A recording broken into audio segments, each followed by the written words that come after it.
আসসালামু আলাইকুম। সবাই কেমন আছেন? আশা করি সবাই ভালো আছেন।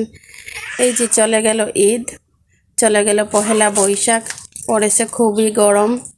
আমাদের সিলেটে তো প্রচুর গরম, তাই গরমে বাচ্চাদেরকে বড়দেরকে বেশি তরল খাবার দেবেন, বেশি লেবু শরবত দেবেন, জুস দেবেন, তাহলে বাচ্চাদের শরীর খারাপ করবে না। আমরা বড় যারা আছি তারাও অতিরিক্ত গরম পড়েছে, অনেকে অসুস্থ হচ্ছেন, সর্দি জ্বর তো আছেই, তারপরেও সিজন চেঞ্জ, নানা রকমের অসুখ বিসুখ তো আছেই।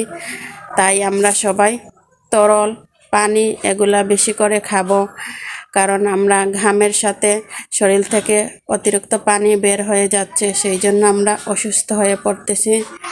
তাই বাচ্চাদের বড়দের বেশি বেশি করে তরল খাবার দেবেন, ঘরে তৈরি করা খাবার দেবেন, ঘরে তৈরি করা জুস দেবেন। এগুলা বাচ্চাদেরকে আমরা বেশি বেশি খাওয়াবো। এই যে এখন আবার ফলমূলের সিজন, ফলমূলটা খাওয়ানোর চেষ্টা করবেন বাচ্চাদেরকে। এই যে তরমুজ, তারপরে অনেক ধরনের ফল আছে এখন বাজারে, মৌসুমি ফলগুলা, এগুলা আমরা বাচ্চাদেরকে দেব, খাওয়াবো। বাইরের জুসগুলা কম খাওয়ানোর চেষ্টা করব, বাইরের খাবারগুলা কম দেওয়ার চেষ্টা করব, তাহলে নিজেরাও ভালো থাকবো, বাচ্চারাও ভালো থাকবে।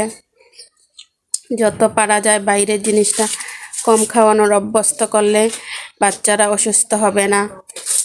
পাতলা পায়খানা, ডায়রিয়া, নিউমোনিয়া এগুলা থেকে বাচ্চাদেরকে বিরত থাকবে। এই যে বাইরের খাবারগুলো যদি আমরা খাওয়াই অভ্যস্ত না করি, যতটুকু পারা যায় সম্ভব হয় নিজে ভালোভাবে ঘরে তৈরি করে দেব, যাই বাচ্চাদের যেটাই ভালো লাগে সেটাই তৈরি করে দেব।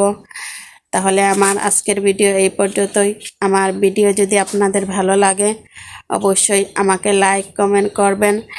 যারা আমার ইউটিউব চ্যানেল থেকে দেখেন তারা তো অবশ্যই সাবস্ক্রাইব করে নেবেন, বেল বাটনটি ক্লিক করে রাখবেন, যাতে আমি পরবর্তী ভিডিও ছাড়ার সাথে সাথে নোটিফিকেশনটি আপনার কাছে চলে যায়। তাহলে এই পর্যন্তই আজকের ভিডিও। সবাই ভালো থাকবেন, সুস্থ থাকবেন, সুন্দর থাকবেন। আসসালামু আলাইকুম।